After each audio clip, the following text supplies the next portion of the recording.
and today we're going to talk about the tissue healing time frame. After surgery or injury, our bodies will heal in a predictable set of steps if we provide it with the right resources and environment to do so. The first phase is within the first 24 to 48 hours after injury or surgery, because our bodies don't know the difference. Surgery feels like an injury to our body. In that phase, there's lots of swelling, there's bleeding, true inflammation, heat, and usually quite a bit of discomfort right off the bat.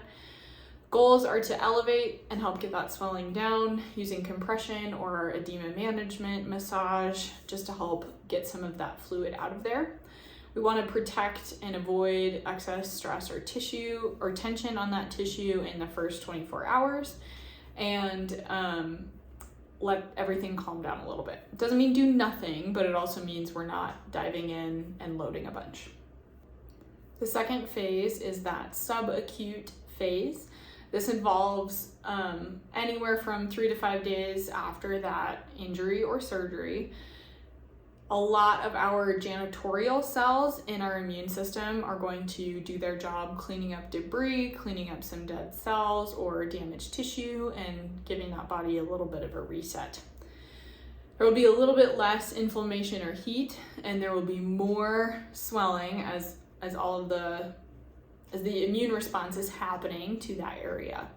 Goals are to continue with swelling management and getting that fluid out of there, starting to move a little bit more just to help keep that fluid from being stagnant and pumping some of that old fluid out.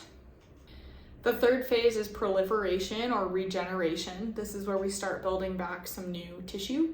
Depending on the extent of the injury and the health of the ecosystem of the person who is in recovery, this can take between 5 and 21 days up to even 15 weeks after surgery or injury. Those tissues are actively rebuilding and working. The goal is to continue loading in a safe, controlled way to help those tissues recover appropriately. Without loading, the body doesn't know, it's harder to develop the same amount of tissue resiliency. It's also really important in this third phase to get tons of fresh blood flow and fresh fluid into that area and pump the old stuff out. So performing some of that cardio activity, even if it's offloading the surgical or affected limb, is a really nice way to help keep fluid moving, keep fluid pumping without poking the bear.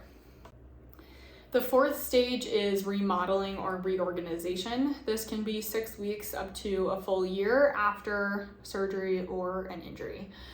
This is where our body starts to remodel the types of tissues that were initially laid down. So we go from the initial collagen, our body just kind of chucks down to heal, into a different type of collagen that is stronger and better at absorbing force.